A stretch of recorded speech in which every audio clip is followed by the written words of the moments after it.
क्या हाल है दोस्तों, हाजिर हूं मैं आपके लिए आपकी इस टेक की दुनिया को सिर्फ और सिर्फ आपके लिए सरल भाषा में एक्सप्लेन करने के लिए, ताकि आप किसी से पीछे ना रहे और मॉडर्न टेक से अपडेटेड भी रहे। तो चलिए लेट्स गेट स्टार्टेड।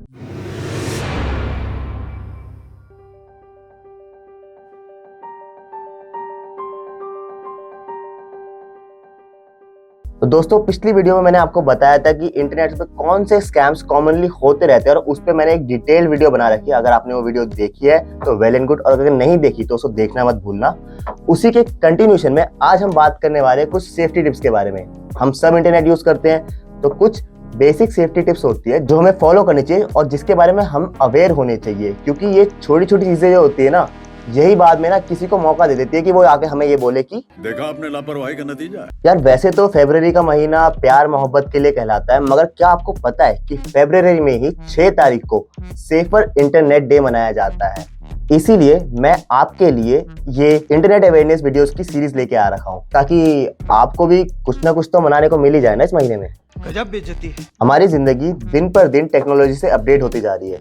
जहां हम एक जगह पे लोगों से रियल में मिला करते थे, तो अब वर्चुअल मीट्स होने लग गई है।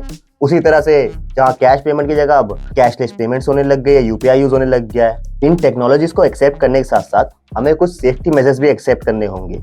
क्यों? अरे भाई, बहुत सारी चीजें होती है। साइबर क्राइम हो गया, साइबर बुलिंग होगी, आइडेंटिटी स्टीलिंग हो गई, बहुत सारी चीजें हैं। उन सब के लिए कुछ सेफ्टी मेजर्स होते हैं। तो आज की वीडियो में मैं ऐसे ही आपको कुछ सेफ्टी मेजर्स बताने जा रहा हूं, जिनको फॉलो करके आप काफी हद तक निश्चिंत रह सकते हैं। ये भी ठीक है, मगर उससे पहले चैनल को सब्सक्राइब कर देना और बेल आइकन दबाना मत भूलना। Number 1, secure your internet connection. दोस्तों देखो, हमें बहुत जगहों पे फ्री वाईफाई की सुविधाएं मिलने लग गई है अब, मगर हर किसी से कनेक्ट नहीं करना चाहिए। जहाँ पे जेन्युइन हो वो उस जगह से ऑथेंटिकली प्रोवाइड कराया जा रहा हो, या जो भी मतलब सिचुएशन हो उसमें आपको अगर भरोसा नहीं हो रहा है या फिर जरा सा भी डाउट हो रहा है, तो उस चीज को एक्सेप्ट मत करो, मत यूज करो। कर लो मोबाइल डेटा यूज, और अगर कर भी रहे हो तो उससे कुछ कॉन्फिडेंशियल चीजें जो होती हैं, जैसे कि हम बैंकिंग कर रहे हैं या पेमेंट कर रहे हैं किसी चीज की, वो उस डेटा से मत करो। तुम्हें पता भी नहीं चलेगा कि कब तुम्हारी बैंकिंग डिटेल्स उसी वाईफाई से उन लोगों तक पहुंच जाएगी। तो इस चीज का ध्यान रखना चाहिए हम लोगों को। नंबर 2 पे आता है क्रिएट स्ट्रॉन्ग पासवर्ड्स। एक पासवर्ड ही तो ऐसी चीज होती है जो हम लोग खुद चूज करते हैं अपने ही डेटा को, अपने ही डिवाइस को सिक्योर करने के लिए, है ना। अब उसमें भी हम लोग डाल देंगे घुमा फिरा के हमारा फोन नंबर, हमारा नाम, हमारी डेट ऑफ बर्थ या क्वेट्री लिख देंगे, या 1 से लेकर 8 तक डाल देंगे, तो क्या होगा यार। इसमें थोड़ी सी तो मेहनत कर दो। मतलब घुमा फिरा के तो तुम खुद ही न्योता दे रहे हो ना हैकर को, जी आइए और ले जाइए हमारा डेटा। इस चीज का बहुत ध्यान रखा करो, अपने पासवर्ड की स्ट्रेंथ चेक करा करो और अपनी पर्सनल डिटेल्स मत डाला करो। अगर आप बहुत सारे प्लेटफॉर्म यूज कर रहे हो तो सब जगह पे सेम पासवर्ड मत रखो, क्योंकि अगर एक हैक होएगा तो उसके साथ सीरीज में सारे हैक होते चले जाएंगे। तो इस बात का भी ध्यान रखना चाहिए। नंबर 3 पे आता है वेरीफाई लिंक्स। हमारे आसपास यार कितने सारे लोग होते हैं ना, अब हम हर किसी से तो बात नहीं करते। जिन्हें हम जानते हैं उनसे बात करते हैं, या जो हमें जेन्युइन लगते हैं उनसे बात करते हैं। फर्ज करो तुम मेट्रो में यार रास्ता पूछ रहे हो, तो तुम किसी से भी थोड़ी ना पूछ लोगे, तुम सामने वाले को जज करते ही हो कि यार ये बंदा सही गाइड करेगा या नहीं करेगा। तो जब इतनी मेहनत करते हो तो लिंक क्लिक करने से पहले क्यों नहीं सोचते? कहीं पे भी कोई सा भी लिंक आएगा उसको क्लिक कर दोगे, उसमें डिटेल्स भर दोगे। ऐसा नहीं करना होता है। करना ये होता है, सबसे पहले चेक करो कि वो लिंक HTTPS से स्टार्ट हो रहा है या नहीं हो रहा है। वो लिंक किसने भेजा है, क्यों भेजा है, क्या है उसमें। और अगर वो लिंक तुमसे तुम्हारी पर्सनल या बैंकिंग इंफॉर्मेशन मांग रहा है तो मत भरो, कोई जरूरत नहीं है। फिशिंग का शिकार हो जाओगे और तुम्हें पता भी नहीं चलेगा। वैसे तुम्हें पता है क्या, एक ऐसी साइट है स्कैम एडवाइजर नाम की, जहां पे तुम अगर शॉपिंग करते हो, या फिर कितनी बार होता है हम लोग Amazon फ्लिपकार्ट से शॉपिंग करते ही है, मगर कुछ लोकल साइट से भी करते हैं, थ्रिफ्ट्स होते हैं वहां से भी करते हैं, मगर डाउट होता है ना कि यार ये लोग कहीं हमें फंसा ना लेंगे। स्कैम एडवाइजर पे अगर आप ऐसे लिंक्स डाल के चेक करोगे तो वहां पे उनकी ऑथेंटिसिटी का पूरा एक मीटर आता है, उनके रिव्यूज आते हैं, और आपको आश्वासन हो जाएगा कि ये जेन्युइन साइट है या नहीं है। ट्राई करके जरूर देखना। Number 4, stay updated. अब यार अपने फोन की और अपने डिवाइसेस के एप्स को या फिर अपने फोन के सॉफ्टवेयर को अपडेटेड रखा करो। क्यों? अरे कंपनी वाले तुम्हारे ससुराल वाले तो है नहीं कि वो तुम्हें दमाजी समझ के भेजे जा रहे हैं कि भैया ये ले लो, ये ले लो, ये ले लो, ये अपडेट कर दो। इसी वजह से तो कर रहे हैं। बात ये होती है कि वो बग्स को फिक्स करने के लिए या फिर हैकर्स को ट्रिक करने के लिए कॉन्फ़िगरेशंस चेंज करते रहते हैं, ताकि वल्नरेबिलिटी स्ट्रांग हो जाए।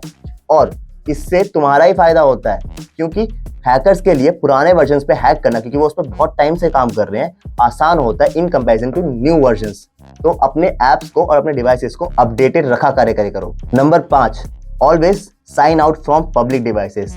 अब भैया देखो, सिंपल सी बात है, ये चीज तो एक्सप्लेन करने की जरूरत भी नहीं है। कभी भी कहीं पे कोई पब्लिक अगर आप कंप्यूटर यूज कर रहे हो, चाहे वो आपके पड़ोस वाला साइबर कैफे हो या फिर आपके कॉलेज या फिर स्कूल की लाइब्रेरी का कंप्यूटर, वहां से अपनी आईडीज लॉग आउट जरूर कर दिया करो। इसमें कोई समझाने वाली बात तो है नहीं। तुम्हें पता है ये दुनिया में कितने सारे खुराफाती लोग हैं, एक खुराफाती टकर गया तुम्हारा तो हो जाएगा कांड। Number 6, choose reliable sites. अब आपको शॉपिंग करनी हो तो आप Amazon फ्लिपकार्ट पे जाते हो। आपको अगर मैं बोलूं यार जरा वो ब्राउजर पे कुछ सर्च करिए, तो आप अपना सफारी या गूगल क्रोम ही खोलोगे ना। ये तो नहीं ना कोई नया चाइनीज ब्राउजर लेके आ जाओगे कि भाई इसमें सर्च करते हैं। रिलायबल है इसलिए यूज करते हो। मैं ये तो नहीं कह रहा आपको कि गूगल डेटा चोरी नहीं करता, मगर रिलायबल है। आपको अपने बैंकिंग का डेटा डालना होता है, आपको अपने पर्सनल इन्फॉर्मेशन डालनी होती है, चीजें इधर उधर जरूर होती है, मगर रिलायबिलिटी की बात अलग होती है। आपको हमेशा एक ऑथेंटिक और रिलायबल साइट यूज करनी चाहिए किसी भी चीज के लिए, चाहे आप कुछ भी कर रहे हो, जो भरोसेमंद हो। क्योंकि कहीं भी किसी भी साइट पे या किसी भी ब्राउजर पे आप अपना ऐसा पर्सनल डेटा नहीं डाल सकते, सिंपल सी बात, वरना 2 मिनट लगना है और आपका हो जाएगा लक्ष्मी चिट फंड। अरे मुझे चक्कर आने लग गया। Number 7, always enable 2 factor authentication.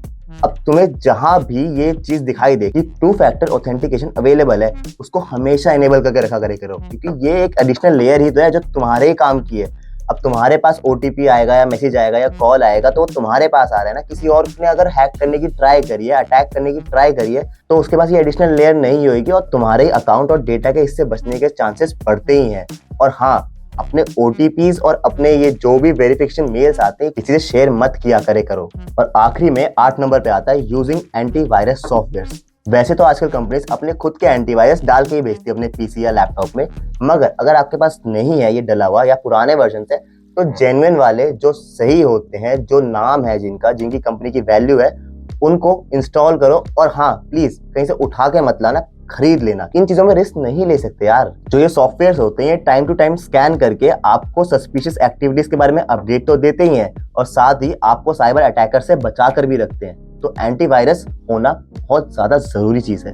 तो दोस्तों, ये थी वो 8 टिप्स इंटरनेट रिलेटेड, जिसके बारे में शायद आपको पता भी हो, मगर इनको आप नजरअंदाज नहीं कर सकते, वरना खामियाजा क्या भुगतना पड़ सकता है वो आप सोच भी नहीं सकते। तो दोस्तों, आज के लिए बस इतना ही। अगर आपको ये वीडियो इन्फॉर्मेटिव लगी तो इसको लाइक जरूर कर देना। अगर आपको ऐसे ही किसी भी टॉपिक पे कोई डेडिकेटेड वीडियो चाहिए हो, डिटेल में एक्सप्लेनेशन चाहिए हो, तो मुझे कमेंट सेक्शन में जल्दी से बता दो कि आपको किस टॉपिक पे वीडियो चाहिए। ठीक है, फिर मैं चलता हूँ। Keep watching get assist Hindi.